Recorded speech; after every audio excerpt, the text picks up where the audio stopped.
فاما بعد فاعوذ باللہ من الشیطان الرجیم بسم اللہ الرحمن الرحیم۔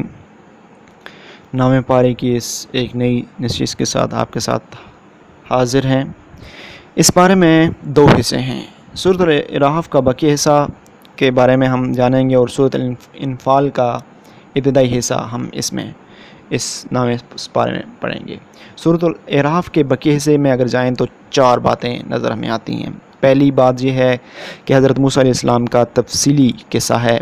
نمبر 2 پہ ہیں عید الست کا ذکر ہے، بلغم بن باہورا کا قصہ ہے، تمام کفار چوپایوں کی طرح ہیں یہ ہے، اور آگے چلیں اگر 5ویں نمبر پہ قیامت کا علم کس کو نہیں، اور آخری 6 نمبر پہ قرآن کی عظمت کے بارے میں ذکر ہے۔ یہاں پہ حضرت موسیٰ علیہ السلام کے تفصیلی قصہ اس میں موجود ہے اور اس کو تفصیل دی گئی ہے، تفصیل کے ساتھ بیان کیا گیا ہے۔ اور آگے ہم چلیں اگر عہد الست کا ذکر کیا گیا ہے، اور آگے بلغم بن باہورا کا قصہ ہے، اس کو ہم تھوڑے سے آپ کے سامنے پیش کرتے ہیں۔ فتح مصر کے بعد جب بنی اسرائیل کو قوم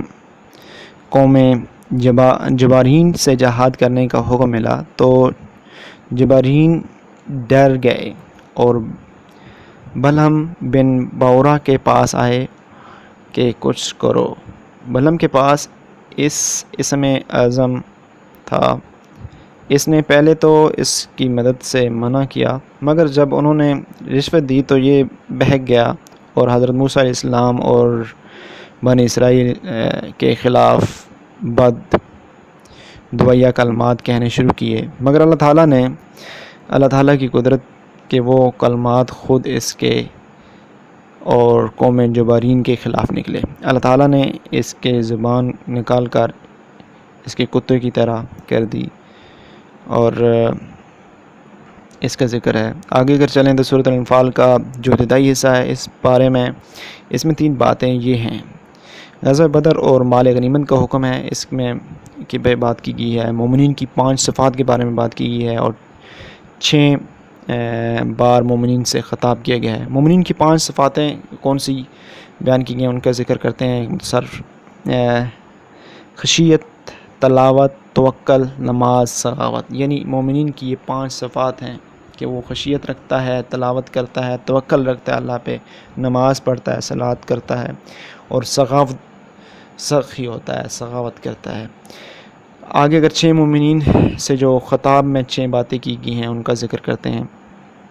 6 بار مومنین سے خطاب کیا گیا ہے۔ آیات نمبر اگر اے ایمان والو میدان جنگ میں کفار کے مقابلے میں پیٹ نہ پھیرنا۔ آیات نمبر 20 میں جو ہے وہ کہا ہے اے ایمان والو اللہ اور اس کے رسول کی اطاعت کرو۔ اگلی آیات میں جو ہے وہ اے ایمان والو اللہ اور اس کے رسول جب کسی کے کام کے لیے بلائیں تو ان کو حکم قبول کرو۔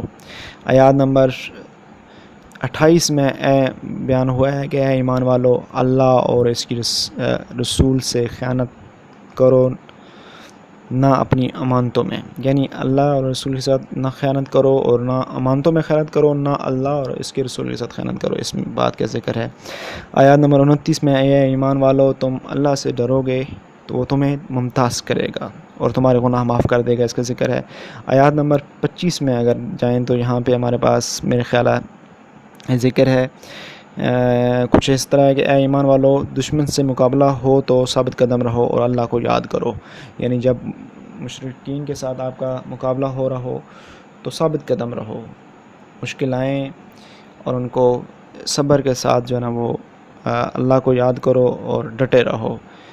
اسی کے ساتھ اس پارے کی مختصر ترین نشست کے ساتھ آپ کو ہم اللہ حافظ کہتے ہیں۔